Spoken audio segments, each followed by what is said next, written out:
What's good, everybody? It's Jordanplayspickle back at it again with another video. I'm not fooling anybody. I have been gone for a hot minute, and I can make my excuses, but none of them are acceptable. I know that you guys deserve pickleball content, and I'm hoping to bring some more to you today. As you can see, this is a new room. We have once again moved. Last time I was just moving rooms in the same house during my wife's pregnancy, but now we have moved houses entirely. We are now living in the Scottsdale, Arizona area. So if anyone's up here who plays like 3-5 to 4-0, let me know. I want to play more games. I want to make more videos, so let's make it happen. The other thing I want to express is just thankfulness for those who have asked where I've been. I played pickleball up here in Scottsdale and actually got recognized by someone, and the first thing he told me was, "Why did you quit making videos?" So thank you for your patience with this channel.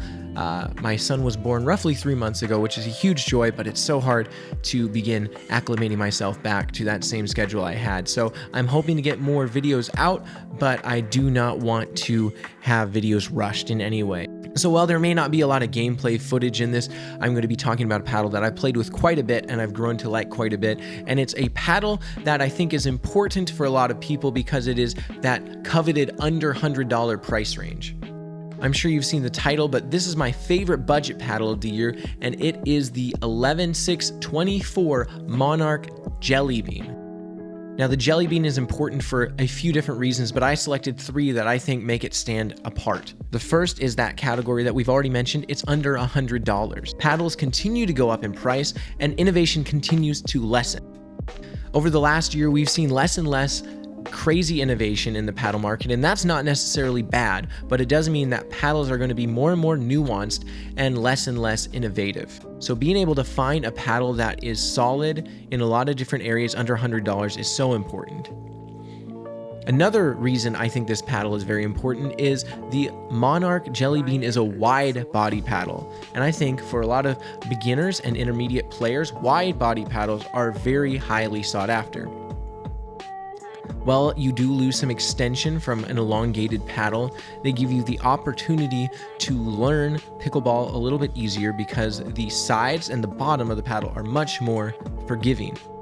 The last category I think that makes this paddle special is it is quick, and I mean it is quick in a couple of different ways. First off, it is quick in the hand. I believe the swing weight is somewhere between 108 and 110, which really does feel low.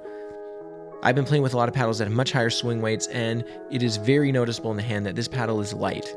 I think that having a light paddle is a huge benefit because it not only helps out the beginner, but it also helps out the intermediate and expert player that are trying to figure out where they might want to put lead tape, where they might want to weigh up the paddle, and where they might want to make improvements to make it more personal to them. If you want to see my leaded setup, I didn't do anything crazy. I just have it on the corners. I need to probably work on it a little bit more, but it is fun that I felt this paddle was a little light rather than a little heavy. I'd much rather have a good paddle that feels light than a kind of bad paddle that is already too heavy out of the gate. Another way that this paddle is quick is in its face design. The Jellybean steals from Big Brother the Monarch All Court and features that same carbon fiber fiberglass carbon fiber sandwich on its face. One key difference between these two paddles is that that paddle is thermoformed and this is a Gen 1.5 similar to the Vatic Prism. What sets this apart from the Prism, in my opinion, is that layer of fiberglass in the face.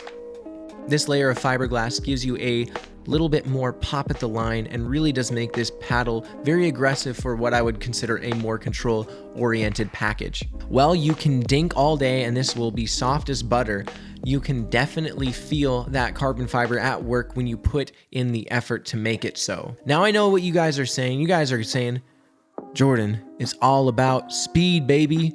It's all about that speed gameplay. Everyone's playing with heavy powered paddles."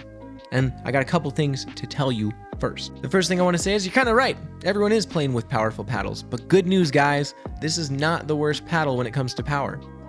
Again, this is not a formal review, so I'm not going over every spec, but I will link Pickleball Effects paddle database that has great specs on this paddle, and one of the things that you'll notice is that the power is pretty reasonable in this. It's not the highest by any means, but it's still hitting over that 50 mile per hour mark and is holding its own in similar constructed paddles. So while power definitely can assist a lot of different things in your game, it's not everything and it's not for everyone. So figure out how you want to play and find a paddle that matches that. All that to say, I think that the Monarch Jellybean matches a lot of people. It is a very welcoming package and it's under $100. I think you can get the paddle down $10 with my code JORDANIRWIN, but you can use any creator code you want. Just as a reminder, I am not paid for in any way by 11/6/24 for any reviews or videos. I was given the paddle for review purposes, and if you choose to purchase a paddle using my code, that will give me a small kickback that does help support the channel. All that to say, I think I'm releasing this video at the worst time. I don't think the Jellybean is even in stock, and it's after Black Friday, in which they had an even better sale for it. But it did remind me of how great of a paddle this was, and looking back on the year, I do really think that it is the best value paddle you can get. Now, would I personally pick this or the Vatic Prism? That's a really hard call, because the Vatic Prism is one of my favorite paddles still to this date. But I think with the way that the game has been going, having that extra bit of pop and power is super nice, and I do think having a great reset machine like this paddle is also very important. One thing I didn't even mention that has been a big benefit for me is the handle length. This is a 5.75-inch handle, so I mean, I have pretty big hands and there's still extra room on that.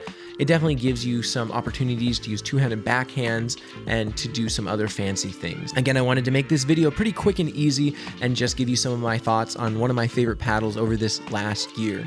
If you have any other paddles that you would like me to look at, please list them in the chat, or if there's any other best of categories that you would like to hear my thoughts on, go ahead and mention that as well. I love to keep the dialogue going, and while this wasn't a formal review, I just appreciate getting the chance to say hello again, update you guys on what's going on in my life, and I'm excited to keep playing pickleball in 2025 and to keep meeting you guys in 2025 and just having a good time. So we'll see you guys. Have a good one. God bless.